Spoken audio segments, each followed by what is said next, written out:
Namaste everyone. My name is Pranjal Joshi and welcome all of you to this amazing session with Dayanidhi Das ji. He's a very special person. He's from Italy but he's living in Greece currently. He's a monk who has dedicated around 50 years of his life to Krishna consciousness. He has built temples, he gives lectures on the Vedic scriptures, he shares ancient wisdom with people, and he's a big expert of his subject. So we have someone very special with us, and this will be a conversation between two of us. So thank you very much for joining us, Dayanidhi ji. Hare Krishna. Hare Krishna, Hare Bol. Jai Srila Prabhupada, Hare Krishna. Hare Krishna. So please tell us something about yourself. So my name is Dayanidhi Das. I've been initiated by His Divine Grace, Bhaktivedanta Swami Srila Prabhupada. I met him 73 in Italy, and I've been initiated by him a little later. So I was a Franciscan monk. I was living in a monastery for some time because I had the fortune that my mother, she always teach me about God. She always taught me that the real goal of life is to know God. So I was looking for God. So I was a Franciscan monk, but I was not satisfied with the knowledge, with the answer that I got from Christian world, from Christian monks, Christian priests. So I was looking, and my idea was that because sun is coming from east, I understood that knowledge, or the ultimate knowledge, the original knowledge, was coming from east, from India. So I was looking from some wisdom from India. So I met some articles written by His Divine Grace, Srila Prabhupada, and I was really attracted. Finally, I got the answer that I was looking for a long time. So I was looking for Krishna's devotees in Italy, but I could not find them. There were no temples in Italy. And I was praying, God, let me meet these people, these monks. I had the perception that these devotees, they give their life, they dedicate their life to God, to Krishna, to know God, to serve God. So I was very much attracted to them. Finally, I found them. They just arrived in Italy by the end of 73, and I met them. I joined immediately the monastery in Rome, and few months after, Srila Prabhupada, he arrived in Rome. So this meeting was what changed my life completely. So now I am a devotee of Krishna since 73, and but I don't feel that I give up Christianity. I don't feel that I give up Jesus, not the Bible, not the gospel of Jesus. Now I really feel that I'm following what Jesus wanted, what Jesus ordered. I feel that I'm a Krishna Bhakta, I'm Krishna's devotees, but also I follow Jesus, I follow his teaching. So I become vegetarian immediately since 73, and I'm following very happily the principle of Bhagavad-Gita. Bhagavad-Gita is becoming the book of my life. So I am very thankful that you invite me today to speak about Bhagavad-Gita and to speak about my spiritual master. Tomorrow is a very important occasion. It's the anniversary of the disappearance from this material, this mortal world, of His Divine Grace, Bhaktivedanta Swami Srila Prabhupada. So I dedicate my speaking to him as an offer of devotion, gratitude to my spiritual master. Thank you very much for inviting me. Hare Krishna. Well, it's our pleasure. It's our We are honored to have you on our show. It's so amazing. And what a realized soul you are. So it was way back in 1973 that you came in touch with His Divine Grace A.C. Bhaktivedanta Swami Prabhupada for the first time. Do you remember about the first meeting with him? Any memories you would like to share? Of course, I remember exactly like was yesterday. This is the most important meeting, the most important thing happened in my life. I never saw a deep love, a deep relationship as I saw when I saw Srila Prabhupada with his devotees. I remember he arrived in the morning very early. He was coming, he was coming from Bombay, 10 hours flying. He arrived at 5 o'clock in Rome. 6 o'clock he was in the temple. And I saw everybody already since 1 month before. Everybody was so excited, so enthusiastic to meet His Divine Grace, to see His Divine Grace face to face. So we were so enthusiastic, so happy. Something very special that happened, that when he arrived by the car from the airport, all the devotees, 6 o'clock in the morning, all the devotees outside in a square waiting for him outside the temple, and everybody, every single devotee was crying of joy. I never saw something before in my life, such deep love for a person, for such, Hare Krishna. It's even difficult for me to speak about this. This is a question that I was not expecting to answer. The first meeting with His Divine Grace.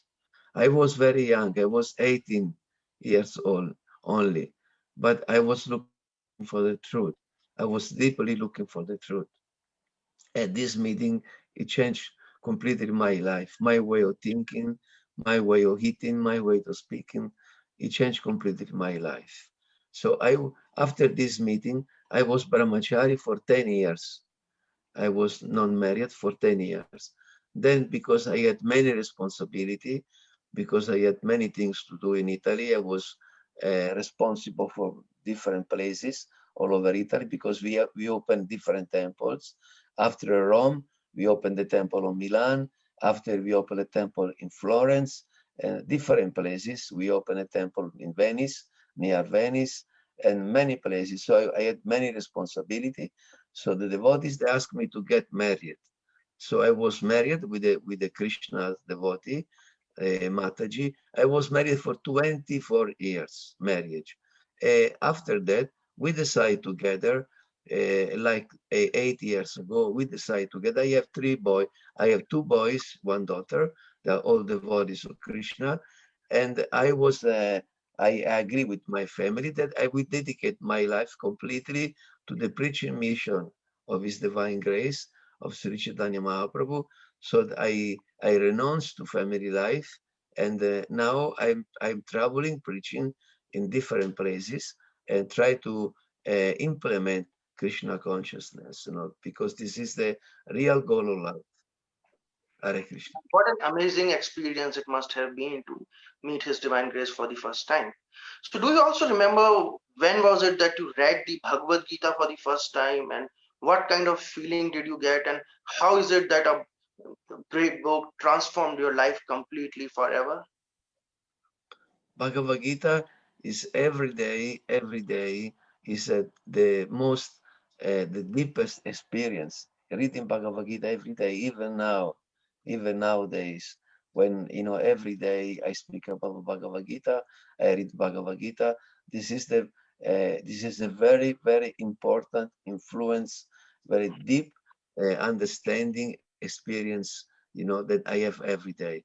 The first time I read Bhagavad Gita was not Bhagavad Gita from His Divine Grace. Bhagavad Gita as it is was another Bhagavad Gita. I was very attracted. But not really understanding the meaning, the importance of this book. After some time, because I could not read English at that time, I was not an English-speaking person. I understood little bit English, not very much. So I learned English studying Bhagavad-Gita because I decided not to read any more Italian books. I only read English books from His Divine Grace, Srila Prabhupada, like Srimad Bhagavatam, Chaitanya Charitamrita, and the Krishna book, and Bhagavad-Gita as it is. Of course, Bhagavad-Gita is the main book that I read every day, even today. So it giving me the understanding of reality. This is what really impressed me. Bhagavad Gita is not it's not a book. It's not only a book of philosophy or religion or some esoteric understanding. Bhagavad Gita is the reality. I read Bhagavad Gita, I look around what I read from Bhagavad Gita, and I see this true day by day in matter, in people, in activities in my life. Bhagavad Gita is a life book, is a person book. It's not only a mere, pages with some words. Bhagavad Gita is Krishna himself. I feel that Bhagavad Gita is opened my eyes and it's becoming my life. Means that I see the words of Bhagavad Gita, the wisdom from Bhagavad Gita every second. Every second, looking at other people, in what happened in my life, in material things, spiritual things. Bhagavad Gita is everywhere. These words are is becoming life, alive. I don't see. I see these books. I have many books. I have like 600 books from Srila Prabhupada, all about Vedic knowledge. These books are not books. These books are person. These books are the words of Krishna, the words of God, but they are alive. These books are not. I deal with the books like I deal with persons. I offer prashadam. I clean. I put to sleep. Like persons. They are not. They are not pages. I see other books. They are dead books. These books are personalities. These books are alive. These people inside the books, they speak to me. So it's like to be in touch with Krishna directly. This is all through the mercy of Srila Prabhupada. I could not get through before. It was not possible for me. This is only the mercy of Srila Prabhupada. So I live for him, I serve him, and this is my life. Amazing, amazing. Hare Krishna. Right. And we have heard this a lot. Karm kiye ja, phal ki chinta mat kar. So keep on working. Do not worry about the consequence of the result of that action. So this is one thing which is written in the Bhagavad-Gita about karmas, karma, sakarm, akarm. So what exactly is karma and what are the different categories of karma? When you had when your activities are dedicated to yourself, to ourselves, then we are always afraid of results. We try to do the best activities to get the best results because we depend on the results. We are influenced by the results. If the results are bad, we will suffer. We will suffer reactions. We will suffer many bad consequences because we are depending from our activities. But when your activities are done for God, for the pleasure of God, then you don't depend from the results. The activity in itself already is successful. You already reached the goal. When you cook for example, when you cook for God, when you speak about God, you don't depend from the results. You don't depend if people will clap your hands, if people they smile, they will be happy. You just speak because you want to satisfy God, because you want to please God. You want to do something for God. So the results is already there. The results is already good. So the activities, they are not dependent from the result. They are akarma, means not dependent from the results. The activity itself, it's already pure. Activity in the material platform, you work because you want a salary. If you don't get the salary, you become very angry. Your work becomes useless.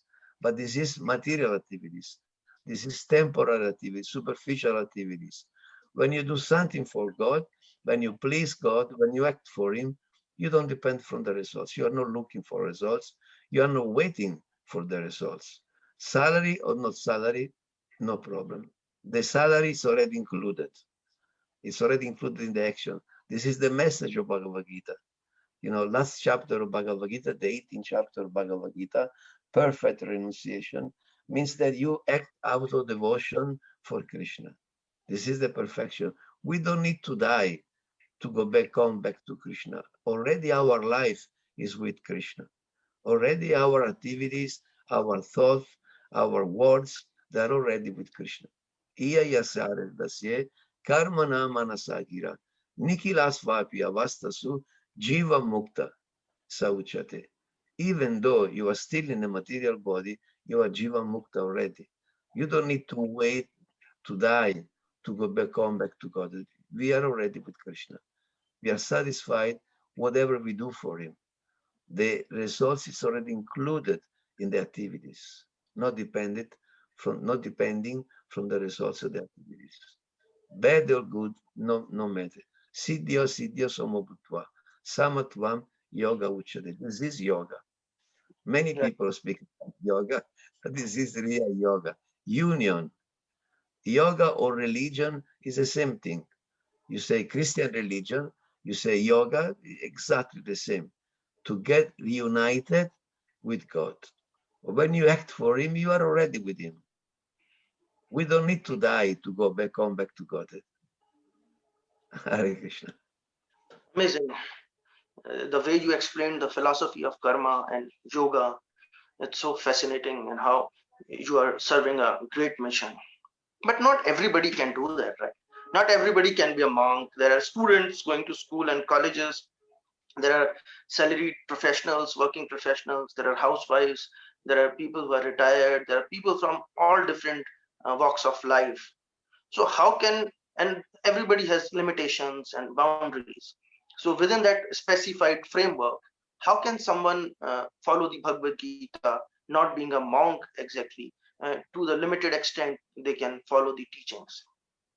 Many times, our spiritual master, Srila Prabhupada, said, Arjuna was not a pandit. Arjuna was not a sannyasi. Arjuna was a grihastha. He had family. He was a warrior. So Krishna never said to Arjuna, you give up your work, give up your family, give up your wife, give up your job. Never say like this. This is not the goal. You know, this is because I'm 66 years old. In a few days, I'm growing old. But I had family, I was working. I was working as a devotee of Krishna. I was working for 15 years, 15 years in a medical laboratory in Italy, very big medical laboratory. I was working there with many doctors for 15 years, from 2000 to 2015, because I had a family. I have two boys, one daughter. They were studying. I had to, buy a house for them. I was working, but I never forgot Krishna. I went always with my sika, not the tilak because it was a little too much for them. But at sika, I was dressed in a normal dress, of course, but I was a devotee. I always been a devotee. I always talked to them about Krishna. I did my service working. I was very pleased. I can tell you, I was very pleased. I never felt bad. Yeah, I used to I used to go to work all week. On Sunday, I go to the temple. They invite me to speak on Bhagavad Gita to the guest. I say many times to the guest, I am one of you. I work in all week. Every day I go to the laboratory. I work there. And I'm very pleased to work, even though when I was in my family life, I was very happy. So you can work, you can be a normal person in the society, you can have family, you can have children, you can have a wife, no problem. Yoga means that in your activities, you include Krishna, include God. You dedicate your life, your activities to God. You think about him, you worship him, you don't forget him. This is not a problem. Then if you want, when the end of life is approaching, you can give up family if you want, if your wife agree, if everything is okay, and then you can become a monk. You can dedicate your life for spreading Krishna consciousness. There is a very much big wanted of Krishna consciousness in this world. This is what is missing today. Why this coronavirus? Why these problems? Why so many so much anxiety, so many problems, because there is a lack of Krishna consciousness. There is a wanted of Krishna consciousness in this world. But you do your work peacefully, no problem. You can be a perfect Krishna Bhakta in your work, in your job, in your family, with your children, with your wife. You know, wherever you are, you preach Krishna consciousness. Yare deka tareka Krishna Upadesh. Amara Gyaya Guru and Anyatara Aidesh. You are there, your dash, your place, your house, your wife.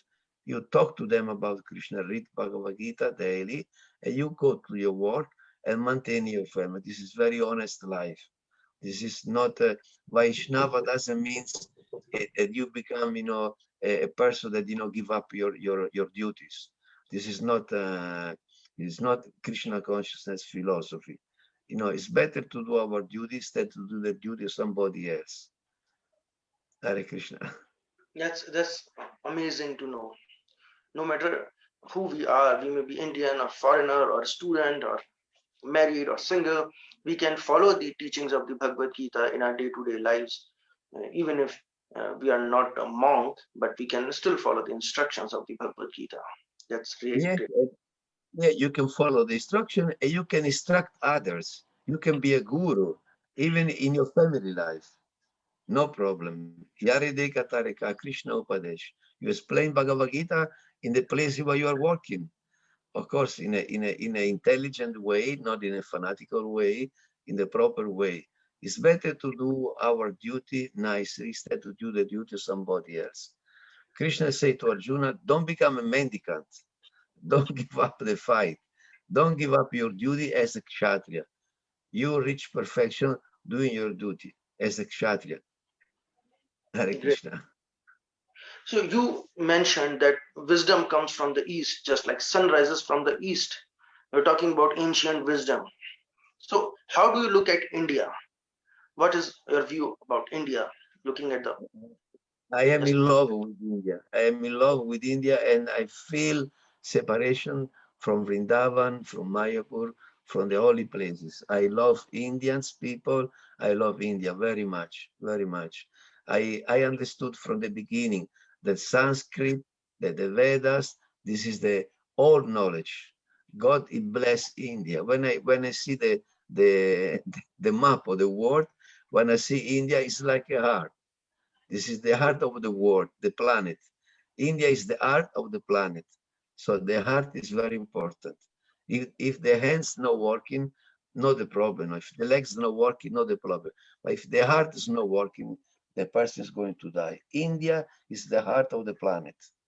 This is the feeling that I had from the beginning. And when I read Bhagavad Gita, this convinced me very much. I go almost every year in pilgrimage in India, in the holy places, very much. like Vrindavan. Especially, yes, especially Vrindavana, Mayapur, especially Vrindavan. My heart, my heart is lost in Vrindavan.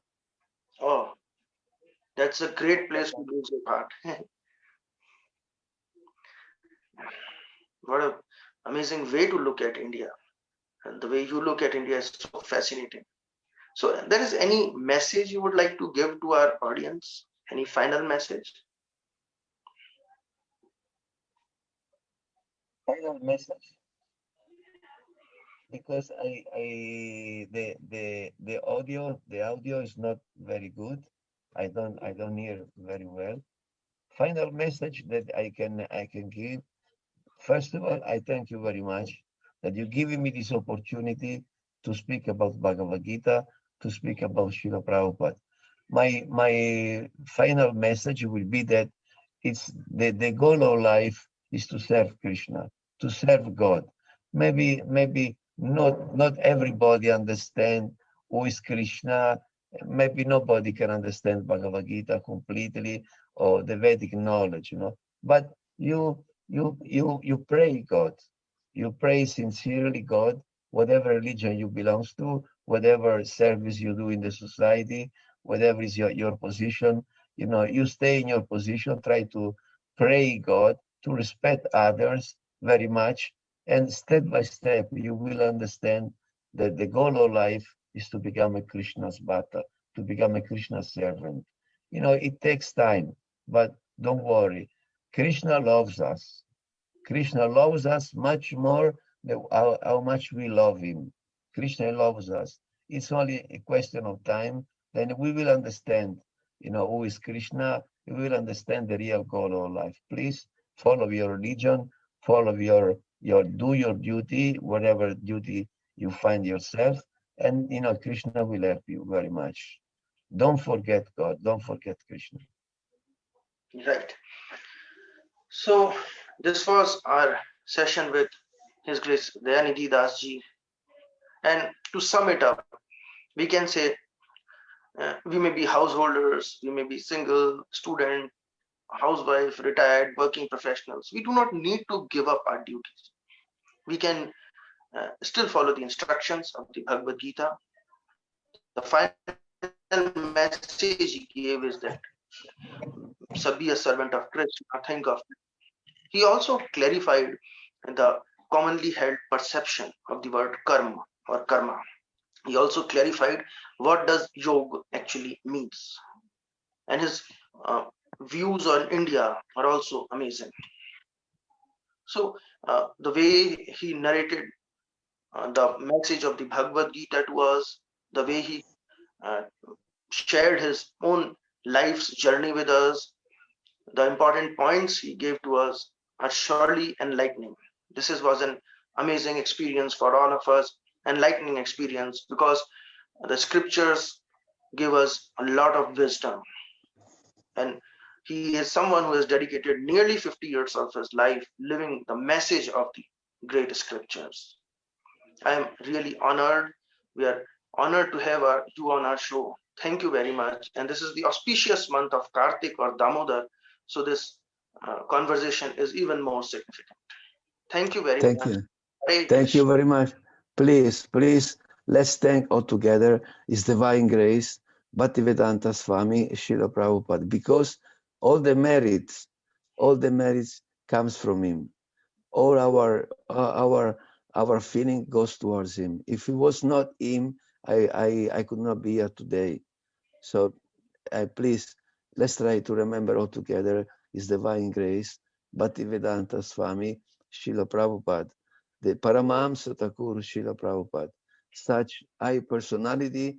This planet is very fortunate that his lotus feet was traveling all over this planet for 14 times in 11 years.